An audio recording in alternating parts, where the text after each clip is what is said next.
Greetings and God bless. I just wanted to share an observation I've had since I was moving around. I used to be a new ager, and in 2012, it was supposed to be there's this Mayan prophecy. We were going to shift to another dimension and stuff. And so I decided to move out of the city and go inland to the inland Northwest area in Montana. And I had been living in Oregon, and before that, I was living in California, and I grew up on the East Coast.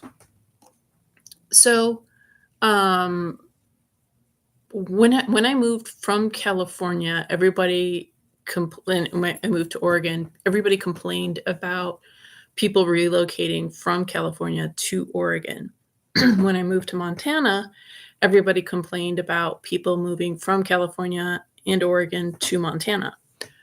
And that was a refrain I heard, and wherever, and I worked at different places around the country, and because I was working and I was providing a service or whatever, I never felt like offended or whatever, because even though I was, I just recently arrived from California or Oregon, and people were telling me to my face that they resented people like me.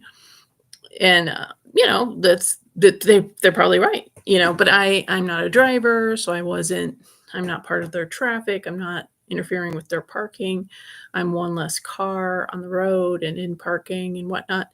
So I'm actually a really good type of person to have. But anyway, um and what I noticed when I first when I moved, I grew up in New York City, and so it's not the most friendly place. It took a while. Like, it would take like a year to get to know a friend or whatever. Like, everybody was just a bit cautious about new people.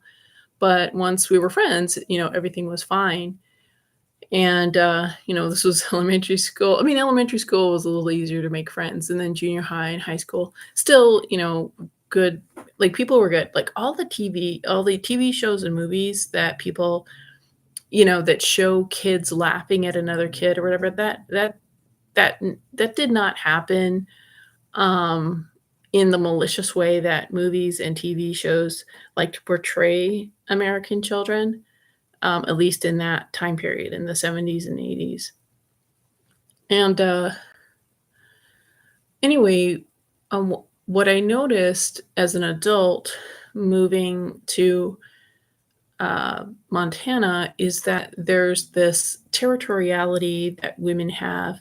And what's also kind of strange, because I moved to Montana to be around more conservative people, even though I was a hardcore new ager and, liberal and everything. Like, I still wanted to be around Americans, like patriots and whatnot. I just felt like that would be safer. And other women that I met who also had relocated from, wherever to Montana, they agreed with me that women tended to be like very suspicious, and they thought you were going to steal their boyfriend or their husband or whatever, when you're just going about your life. And it's something like I notice about like this provincial mentality that these flyover states can have. And like people are leaving bigger cities because it's been infiltrated by the leftist, communist, Marxist, Satanist thing, which is totally understandable. The interesting thing, though, is that the flyover states, the heartland of America, has also been infiltrated, and they've been working on it for decades. Um, so anyway, so I'm here in Arkansas, and it's this other trend, and this also happened when I was in South Dakota. So during the lockdowns, I was like, I want my bodily autonomy. I was looking at what states, are protecting their the people's right to choose medical procedures.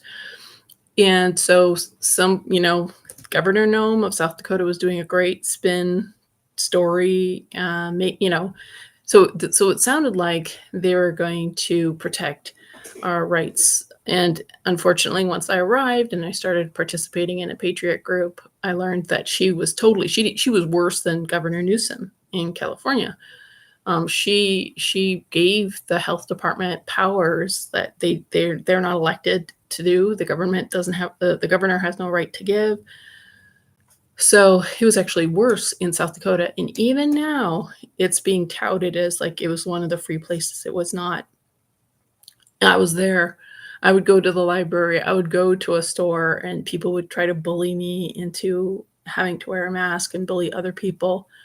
It was bad. It was bad in 2020. When I got off the plane, I was like, "Yay! I don't have to, fight to breathe." And the pickup the hotel shuttle that I had called the hotel to say, "When the shuttle picks me up, I don't wanna have to suffocate myself." And they were like, "Oh, no problem." And the guy was, like, raging. The driver for the shuttle was raging at me that I had to suffocate myself in order for and even though I was, like, 10 feet behind him at the very back of the van. So, yeah, um, but my point is that so there's all these real estate videos, all these travel, people are like, "Come to this part of the country," especially real estate agents. Of course, you can't trust real estate agents. They want people to move there, and of course, cities will hype up, "Oh, we're so friendly." And, like, people are territorial, you know? And the only place that's not territorial are big cities, because in a big city, or at least how it used to be, is you survived on your merit. So the best small like the businesses that survived were really good businesses. They weren't funded by these angel investors that totally manipulate the climate or whatever.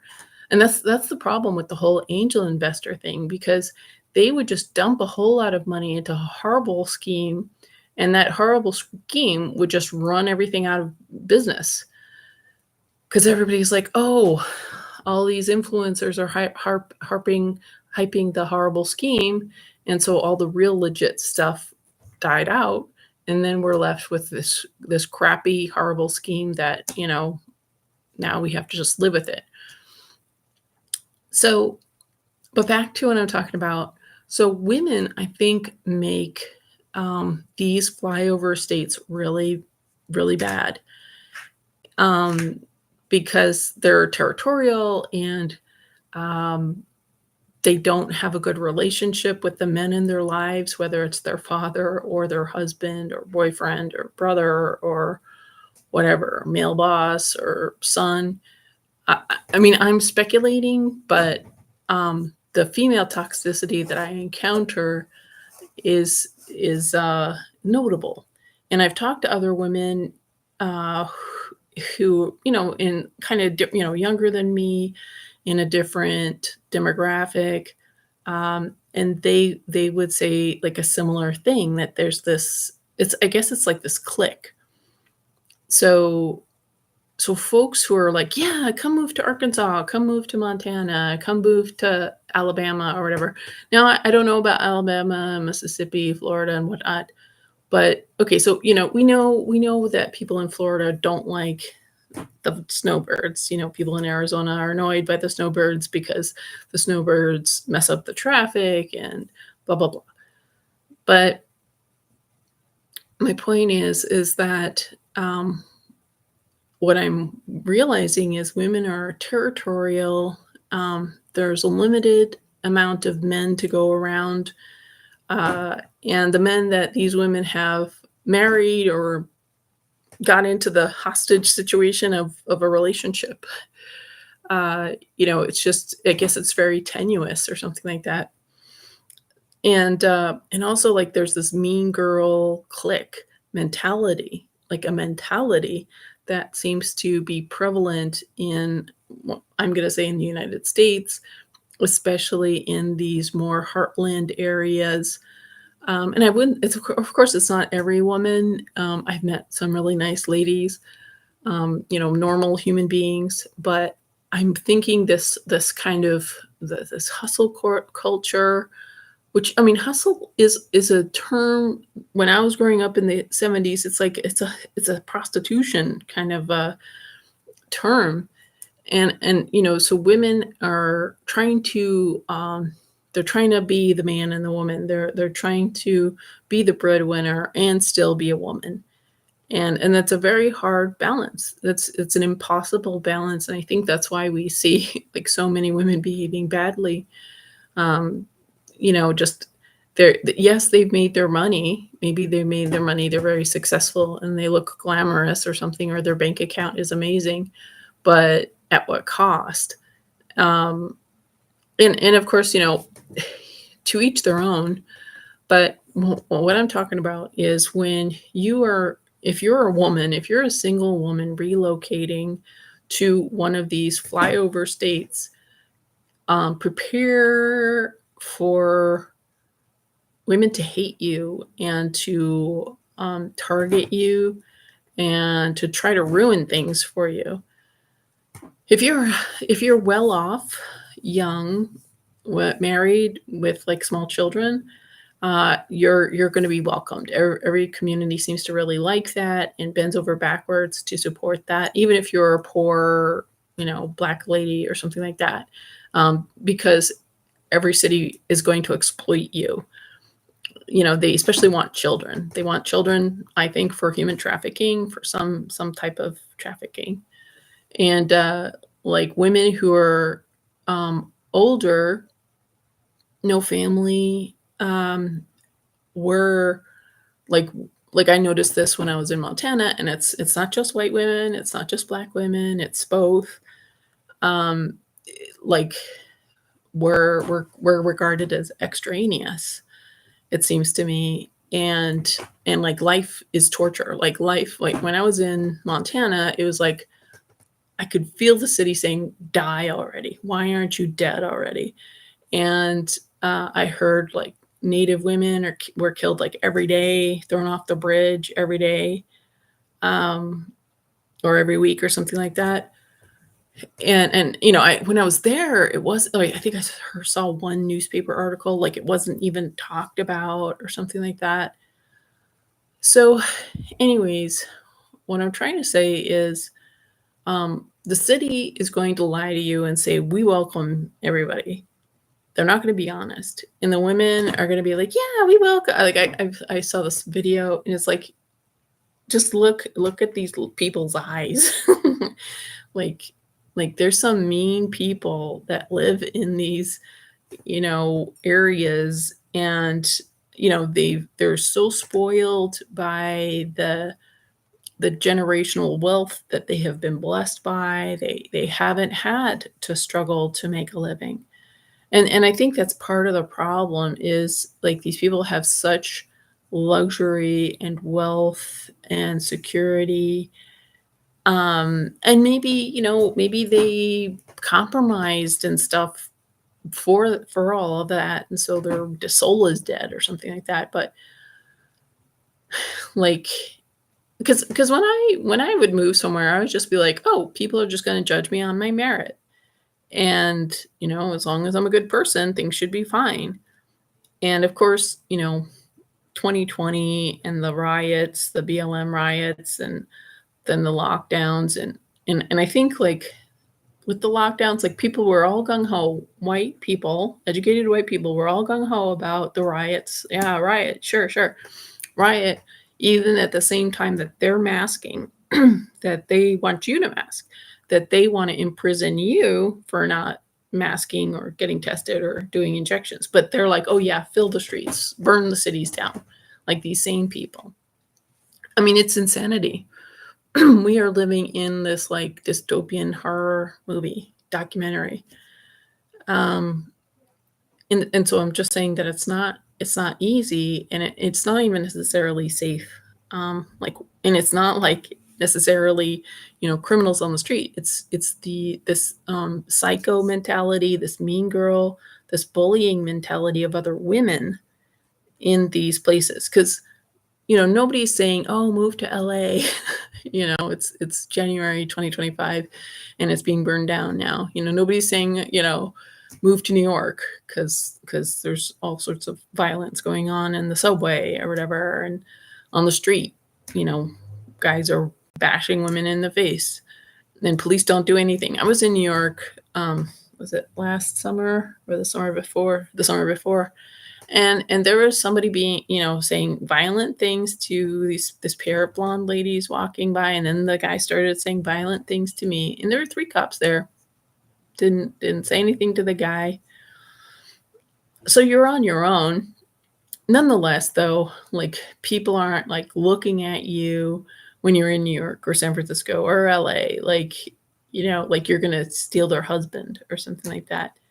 Or whatever. I don't even know. Like, take their territory.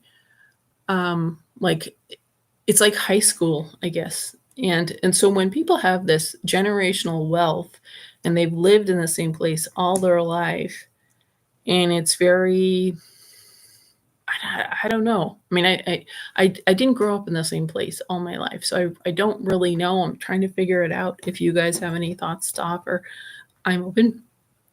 But um, there's this possessiveness, there's this territoriality. Even if you're a good person, a safe person, you prove yourself over and over again. It's like these women, these cliquey women, these mean, bullies. They want to destroy you. They want a piece of you. They want to spiritually and emotionally cannibalize you. I don't understand why, but this is something that if you're a woman, especially if you're a single woman, um, that is a problem. That is an issue, and nobody talks about this. It's an ugly thing, and it's a difficult thing to navigate. And I mean, and that's why I'm more of a big city kind of a person. If it wasn't so dangerous, like I was in Denver, and there's just all the crazy drugs and illegals and mental illness. It was just unsafe, and it was like being terrorized just looking at all the addicts on the street and stuff like that. So it was just unbearable, and also getting hotboxed everywhere I went, in on the bus, in a building, like people were smoking pot all the time.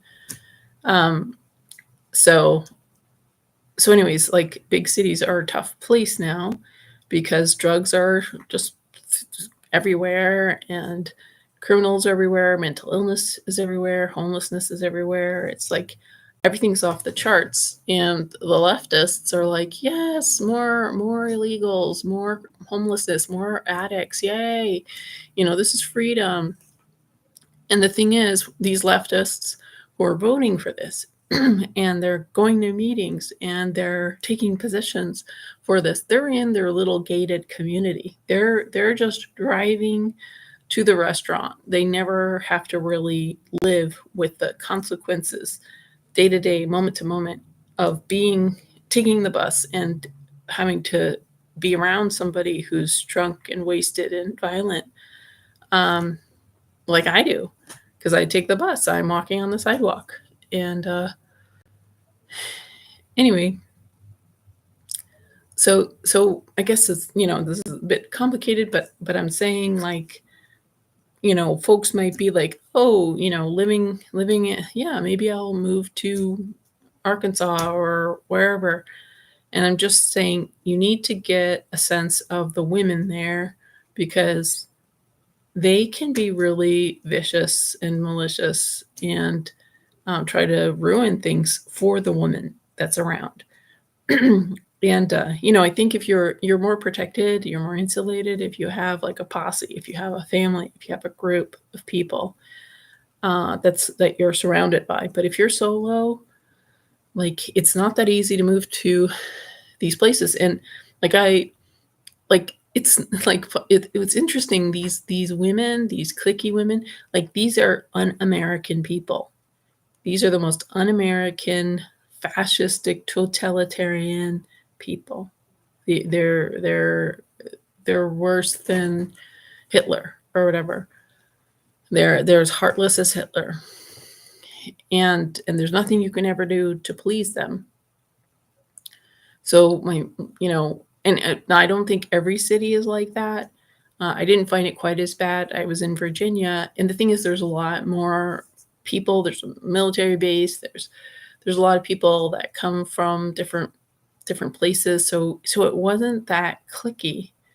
Um, but where there's a lot of, I guess, maybe it's stagnant or something, but, I listen to a lot of audiobooks, and one author is Jane Austen, and I think it's like those books kind of show there's these really haughty, snob snobbish people, snobbish ladies, and snobbish men, but the it's the women who are really, really conniving and cruel and just destructive, like, demonic. And then there's people who are just benign, maybe a little annoying or whatever. They're exceptional. They're better than the heroine. The like in Emma, there's this girl Jane who's like a accomplished pianist and well liked and well regarded and but poor. And Emma is kind of jealous of Jane, it sounds like to me. So Emma, is also a snob and wanting to be superior and whatnot. And I think that's another thing is so these people, these places, these flyover state kind of places, um, like everybody's afraid. Everybody is like this super duper virtue signaling liberal leftist, and like they're sacrificing their children to prove how leftist they are. You know, like, oh yeah, got to get the sex change operation for my toddler, for my grandchild. Yeah, of course, we're not going to question that. And so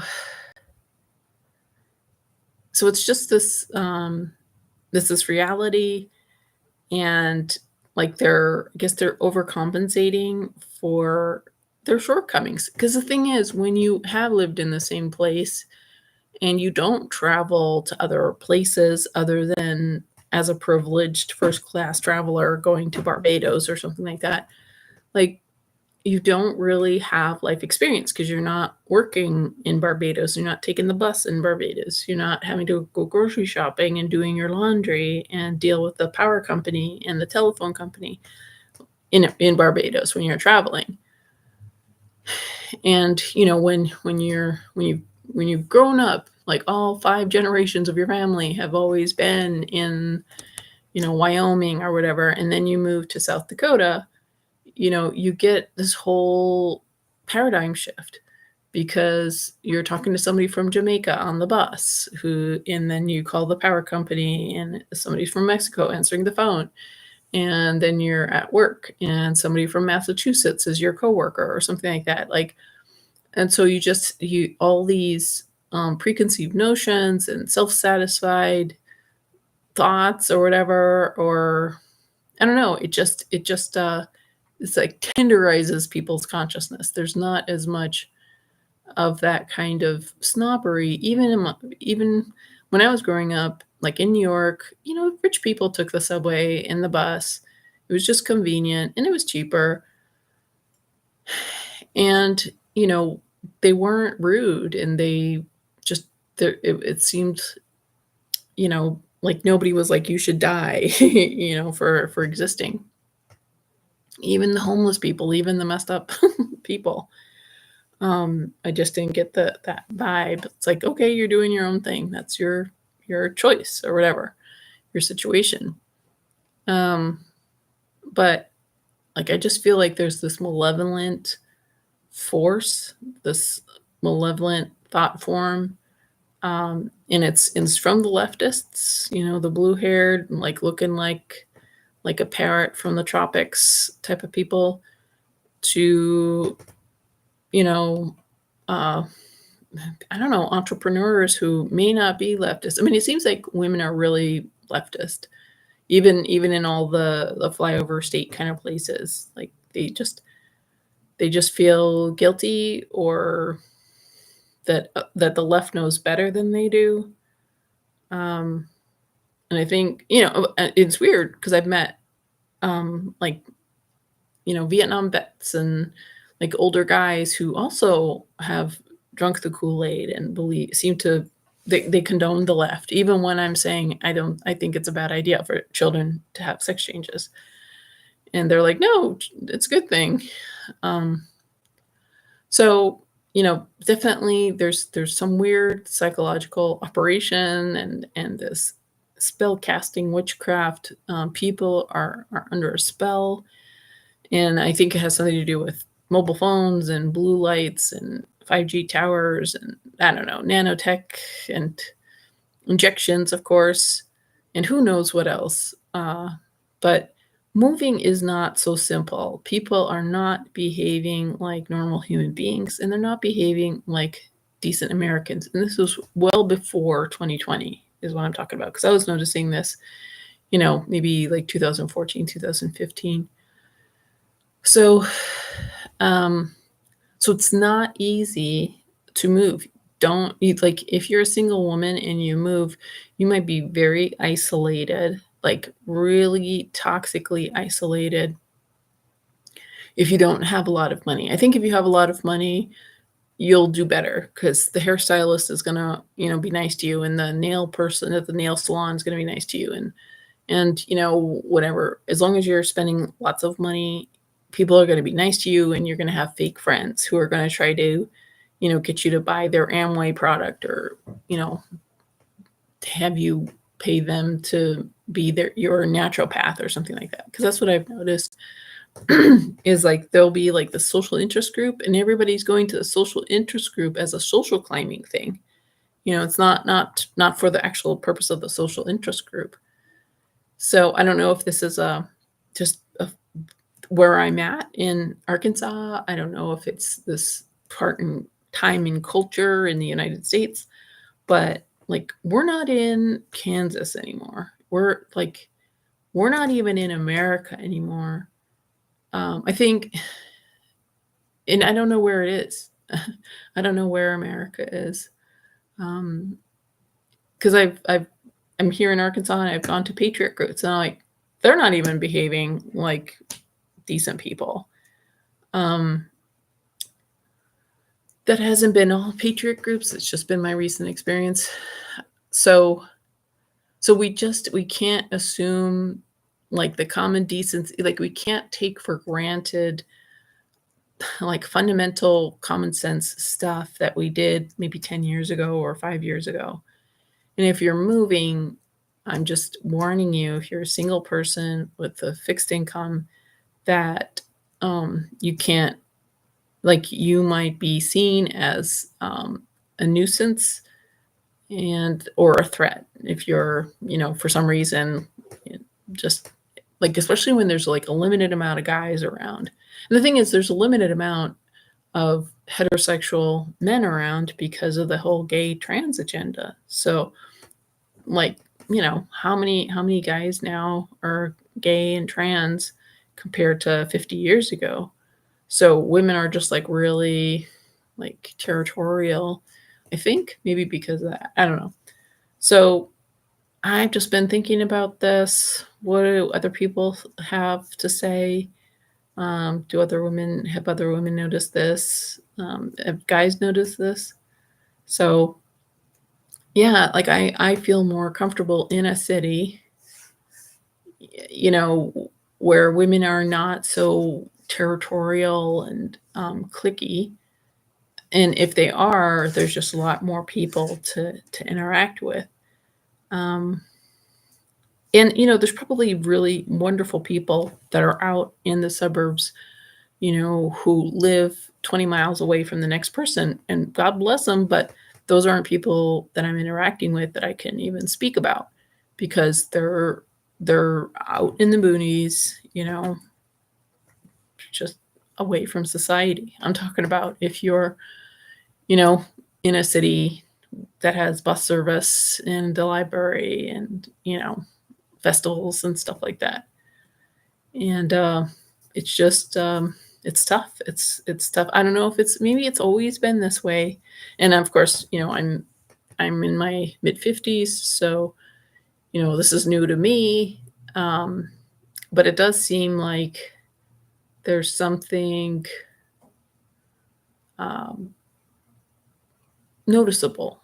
because I have talked to other women who are like when I was in my early 50s about this, and I observed, and they said stuff, and even like other women who are maybe, I don't know, their 30s and stuff. So it's just it's a difficult time, and we're living in biblical times, so maybe this has to happen. Um, but it's like women. There's no like sisterhood out here. Like it's not like, oh, let's, you're a woman, let me help you out. It's like you're a woman, die. Like, the other woman is like, I hate you for some reason. And yeah, just and it's probably some cultural phenomenon that I'm not aware of. And I think it's like social pressure too. So women are being so competitive, and they're having to act like a man and have this job and do all this business stuff. And it makes them crazy. That's one of my latest theory. Because all these career women, they're always talking about needing to do self-care and not having enough time, and talking about being so busy and whatnot, as if they're making a big sacrifice. And they tell their kids they're making a big sacrifice, and they humble brag about how much money they spend or how much sacrifice they made, and blah blah blah blah blah. And like when you're content, like when everything's going well, like you're not humble bragging, you're not complaining. Like when you're in your métier, you're just like, hey, this is how you make a quilt, or this is how whatever. And you're not complaining, and your whole identity isn't about how much you're suffering you're going through in order to do that gig. And I think like women are saying, I can't handle the job. I hate having to work so hard, even though they're doing it. They're making their millions and whatever, and they're being successful and stuff like that. But I think they're miserable, and I think, or at least I'm speculating, and I wonder if like men are just the more natural worker, like, or entrepreneur or whatever. I mean, in antiquity, there were women who were business owners, and they sold beer, or they sold wine, or they ran an inn or something like that. And that was a simpler time, maybe, than is today. Um, I don't know, because women just don't seem um, happy or content. And it's like they want, like the miserable ones want to hurt somebody, as if it's like they're due. It's like there's a war. And that's what I mean, that's, of course, if anybody has been paying attention, yeah, it seems like there's some type of warfare, many types of warfare that's been going on.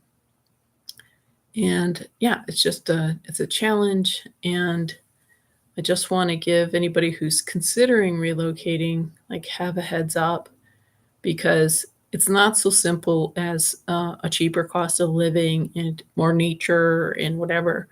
But that's not going to make for a place you will thrive. Those like you might just barely survive, if you survive. Like a couple of friends of mine, I don't know if they're alive. You know, uh, so um, so if you have friends, and maybe it's expensive where you are or something like that, but if you have friends and family nearby, and it's just the cost of living, or maybe you're just like bored or something like that, like stay where with your friends. Like stay where you know people. If you get along, and if you're liked, and if you like them and stuff like that, and try to figure out a way to be able to afford it. And I know, I mean, that's why so many older people, and even younger people, I mean, I'm still, I guess, young. And I'm not quite old, but middle aged. But people are moving because they can't afford to be here.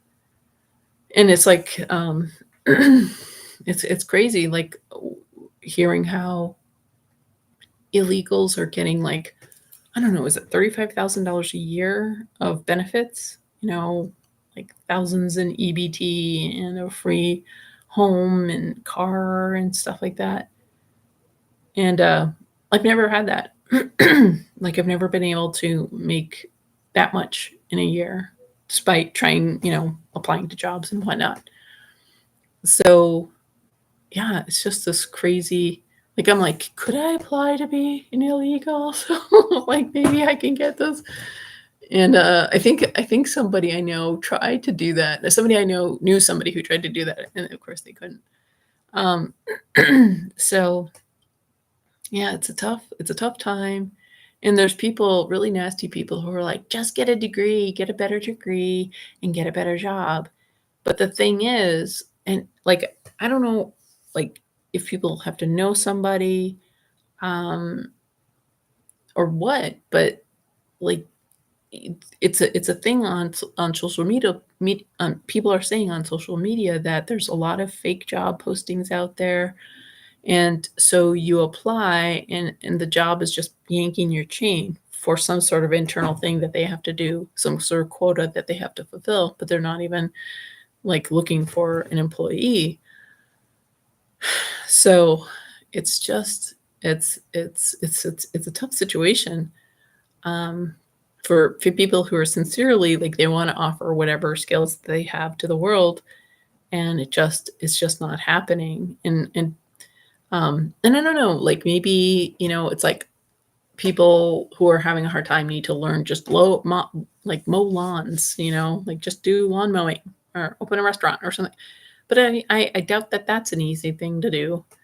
Um, like some people really know how to start and run a business and flourish here, um, but some don't.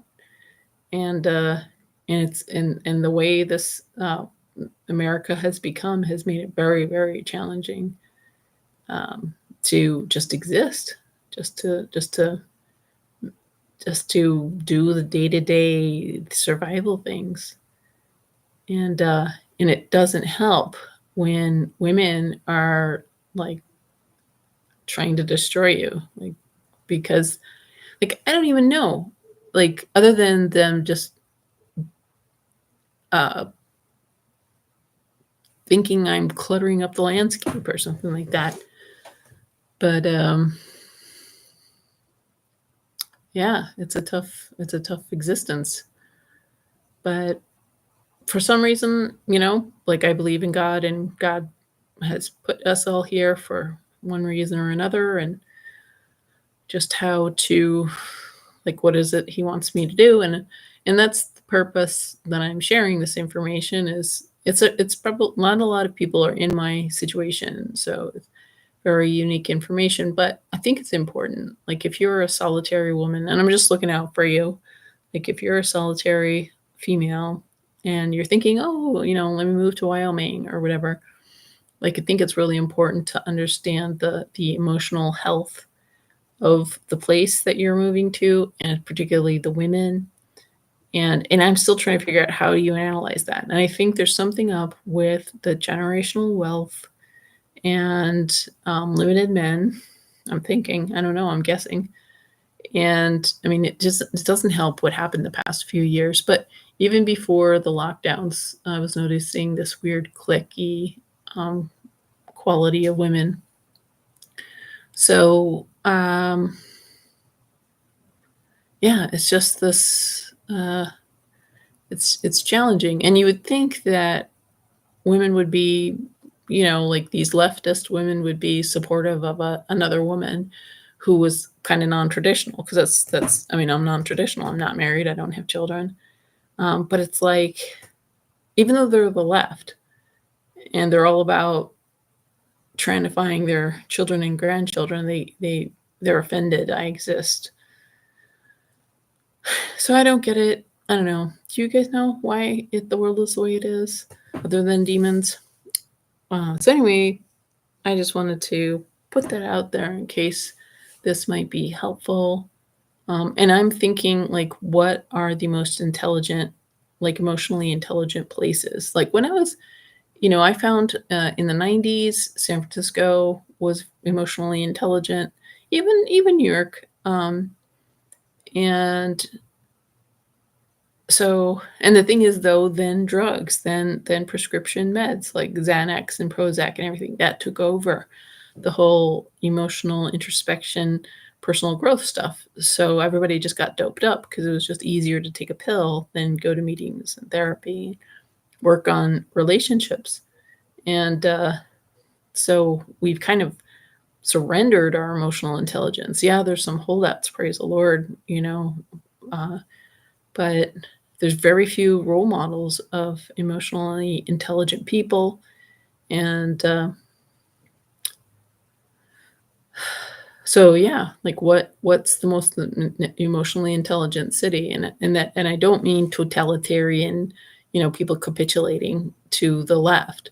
I mean, because the thing is, if we were emotionally intelligent, we would talk to the children who are having, that are being, people think is having gender issues, and it's like they're lonely, or maybe their mom is lonely. Maybe their mom has mental issues and is projecting it on the child, or the child's acting up because of some weird behavior of the mom or the dad. So if we were emotionally intelligent, we would work things out rather than chop up the nether regions of a child. It's so revolting. Um, so so my question is like, who's the role model? What country is emotionally intelligent now? Not, and I mean emotionally intelligent, like you know, uh, peer reviewed, like not bought out by Soros, but I mean like truly, where everybody agree this is emotionally intelligent behavior. What countries are, what cities are, is the question that I'm wondering about.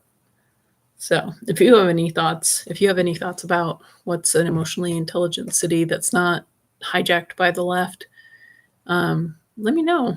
Like, I'm wondering, is Wisconsin, like Madison, Wisconsin, is that possibly, like, I have a feeling that Minneapolis is lost. Like, I was in Iowa, I didn't find it very, um, well, I guess it was a little clicky, but I didn't really have much interaction with women there. Um, but I would say it probably is. There's just something about it, like really insulated, provincial, wealthy women um, can be really bad, really toxic to those who aren't wealthy and who are women. Like it's really, like, nobody talks about this. Do people talk about this?